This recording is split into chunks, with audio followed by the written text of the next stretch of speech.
The Supreme Court of Appeal will today hear government's appeal on the 2025 North Gauteng High Court ruling on the 370 rand social relief of distress grant that was introduced during the COVID-19 pandemic in 2020. In 2025, the High Court found that critical aspects of the grant system were unlawfully designed in a manner that excluded millions of otherwise eligible applicants and declared key provisions unconstitutional and invalid. However, the state argues that it is unaffordable and the system was designed as a temporary COVID-19 relief and not a permanent basic income grant.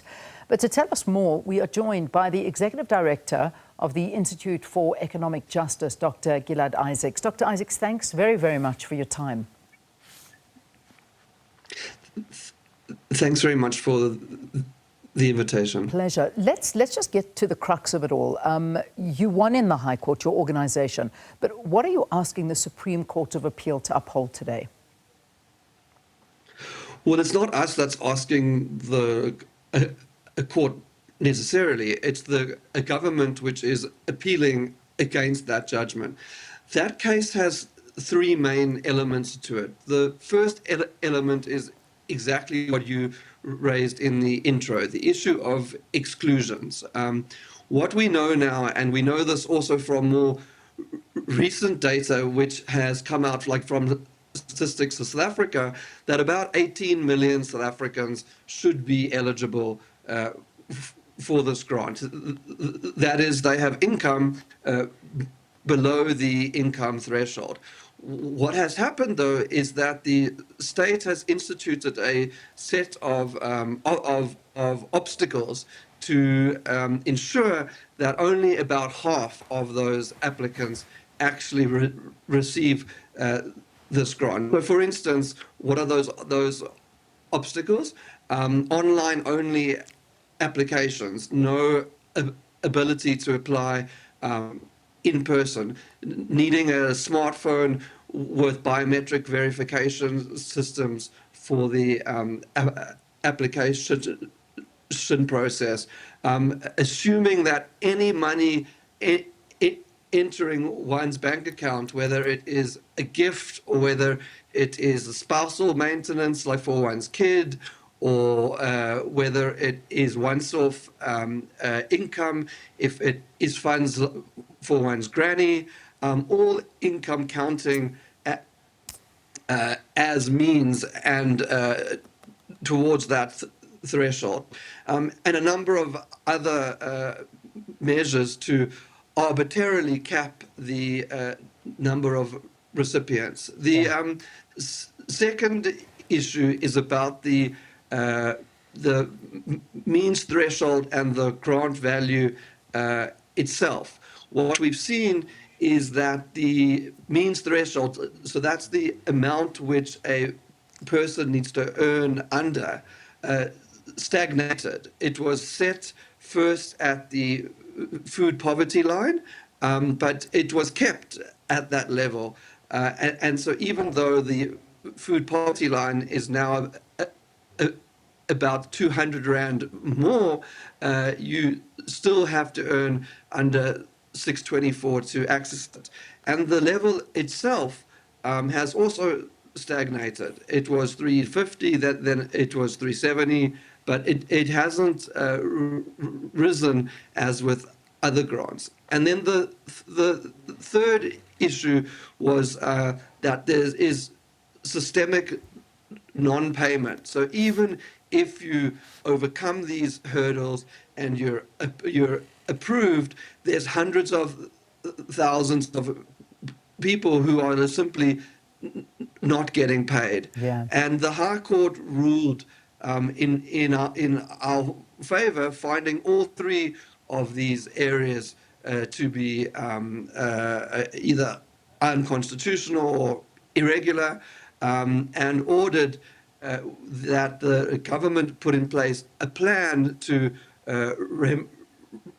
remedy these issues. And we're asking that the Supreme Court upholds that ruling. Okay, so let's break it down a little bit. What in your opinion should the grant be in 2026? I mean, obviously, it started at 350 and then at 370. I mean, where are you believing is a proper point that it should be at? I mean, our institute would argue that this grant at an absolute minimum has to secure the most basic food needs of the individual. So the food poverty line is now over 800 Rand, and that would provide for a basic basket of goods. But it's important to note that we're not asking the court to set that, right? That's not what this case is. That's what we think would make strong public policy.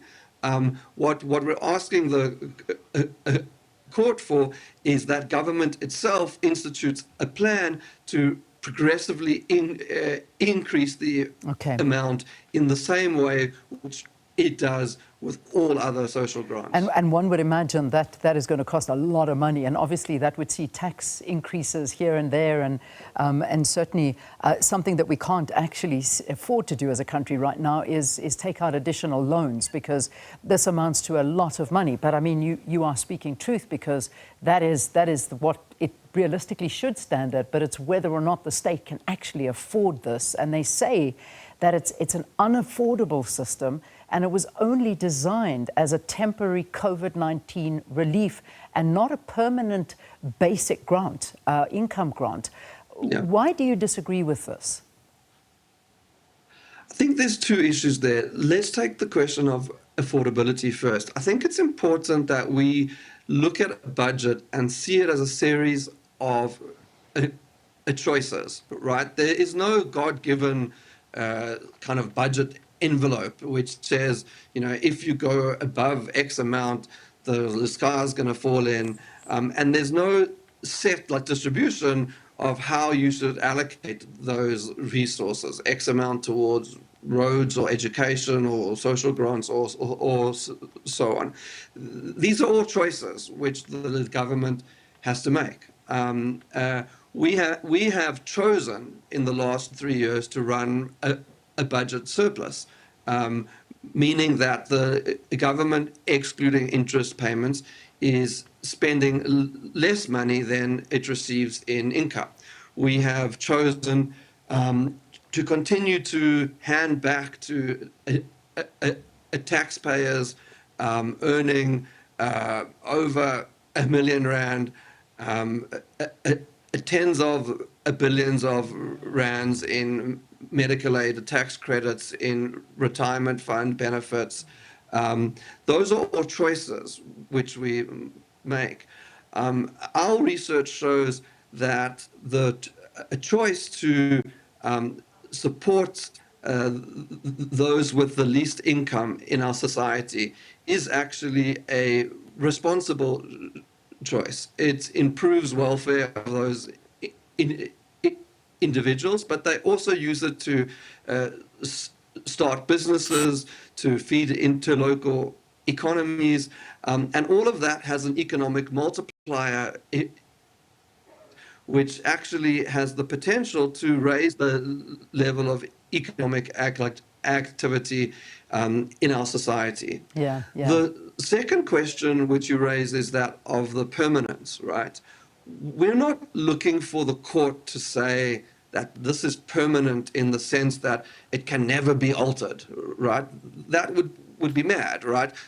No public policy should ever be, put in place in a sense that it's unalterable.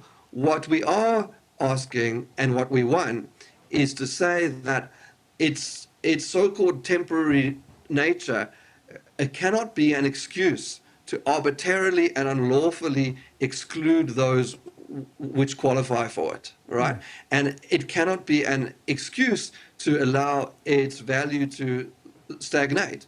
So outside of this court application, our institute believes that this grant should actually be replaced with a form of a basic income. So the permanence is not to try and have a court solidify something for forever.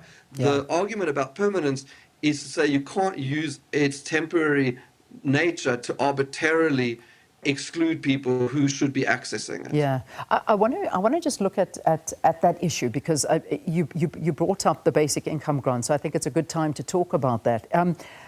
How, in reality, would it look different from that 370 Rand grant, comparing to a basic income grant that's currently being advocated by civil society organizations? I imagine you're part of that. What would make it different? How does it look? So I think that it's a fairly complex question, but the key issue there is about eligibility, right? This grant is eligible through firstly only for those between 18 and 59, which we believe is appropriate because those are the ones who are excluded from our current grant system. But it's only eligible for those who earn under a certain level. A sort of true universal basic income would be eligible for all people, irrespective, with those at the upper end being taxed in a way that they are net contributors to the scheme. So there's not a huge gulf between this, and there's also not one thing called a basic income. That basic income could be designed in a variety of ways. The research tends to show that it's most beneficial when it applies most widely and when it applies unconditionally. So it's not tied to things like work seeking or means threshold and elements like that. Yeah. So I go back and want to just find some of the High Court findings, obviously, and you've mentioned this as well in your description, that bank verification and database checks are flawed and unlawful in their effect, and the appeals process repeats defective exclusion mechanisms. That's what the findings are. In your opinion, how should the state address the allegations that the grant system is being misused by people who just don't qualify and, of course, are disadvantaging eligible applicants? So across a public service and public services, we should take seriously that there is abuse in our society, right? And that is something which we need to ameliorate and take strong action on. What's important is to look at where that abuse is occurring. In the government's own data, it shows that less than a quarter of known grant fraud over a decade period between 2014 and 2025 occurred from grant recipients themselves. The majority of fraud is occurring within SASSA or within the contractors or the grant distribution system, and is not the sort of fraud of an ineligible individual. Of course, that that fraud is happening, and what we would say is that the errors of inclusion and the errors of exclusion have to be balanced against each other. So it was very interesting. We met at the start of this year with the Minister of TSD and various officials, and there's this a pervasive sense in the department of anxiety about errors of inclusion, that you might, like I was reading an article last night, a woman who earns under the income threshold for a child support grant, but gets spousal maintenance, which then puts her over that threshold, now being slapped with a 30,000 Rand fine.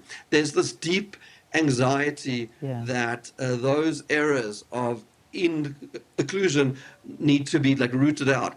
But there's no similar anxiety about areas of exclusion, right? And we now know that those areas of exclusion are in the 8 million range, okay? 8 million people are being excluded, whereas perhaps there's some tens of thousands of people who have a few $100 more than they're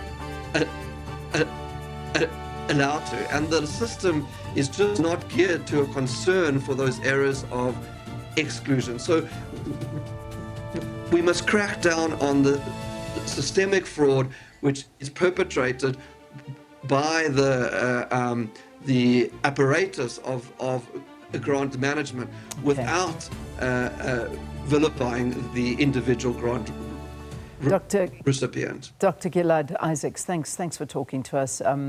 Doctor is from the Institute for Economic Justice. He's the executive director, giving us, it's a complex issue, but trying to give us a little bit more information on the Supreme Court of Appeal hearing government's appeal on the 2025 North Gauteng High Court ruling on the 370 Rand social relief of distress grant, which, of course, as you know, was introduced during the COVID-19 pandemic in 2020.